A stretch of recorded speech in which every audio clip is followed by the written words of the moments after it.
Assalamualaikum warahmatullahi wabarakatuh. Saya Dias Iqbal Rojak dari kelas 2D, NIM 66612101116.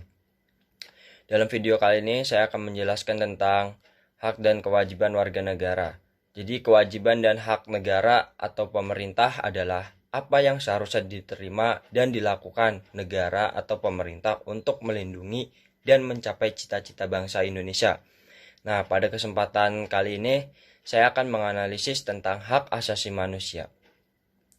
Nah, pelanggaran hak asasi manusia pada dasarnya merupakan pelanggaran yang dilakukan oleh seseorang, kelompok orang termasuk aparat negara, baik disengaja maupun tidak sengaja, atau kelalaian, membatasi dan atau mencabut hak asasi manusia seseorang atau kelompok orang yang dijamin oleh undang-undang.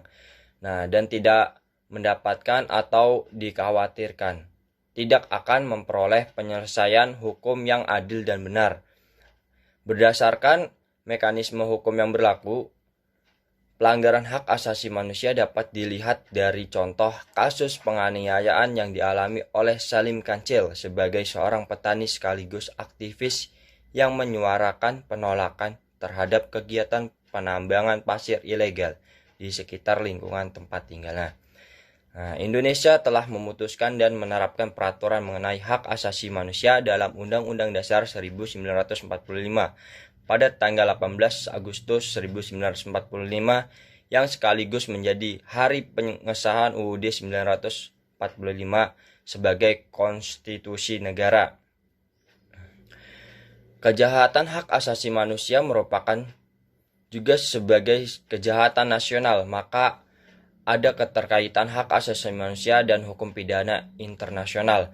Pelanggaran terhadap hak asasi manusia yang dapat dikategorikan sebagai perbuatan kejahatan atau tindak pidana, yaitu karena melanggar ketentuan hukum.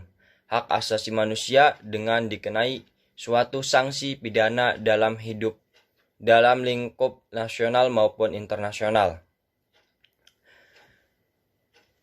Menengok catatan sejarah bangsa ini, banyak sekali kasus-kasus pelanggaran hak HAM yang sampai sekarang masih belum bisa diungkap. Bahkan banyak di antara kasus-kasus tersebut adalah kasus pelanggaran HAM berat.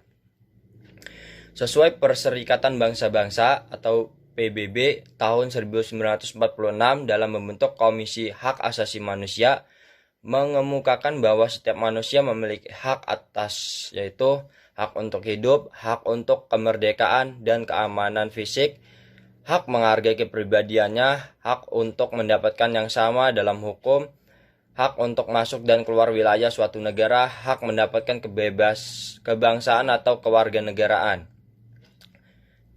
dan hak lainnya. Berdasarkan pernyataan tersebut, melihat perkembangan akan meningkatnya pelanggaran hak asasi manusia yang semakin besar, maka harus ditanggulangi dengan sosialisasi HAM kepada masyarakat luas agar mereka memperoleh informasi dan timbul kesadaran serta memberi kebijakan hukum pidana dengan mengedepankan prinsip-prinsip keadilan bagi korban dan keadilan bagi yang diduga menjadi pelaku pelanggaran HAM berat seperti dalam Undang-Undang Nomor 26 Tahun 2000 tentang Pengadilan HAM.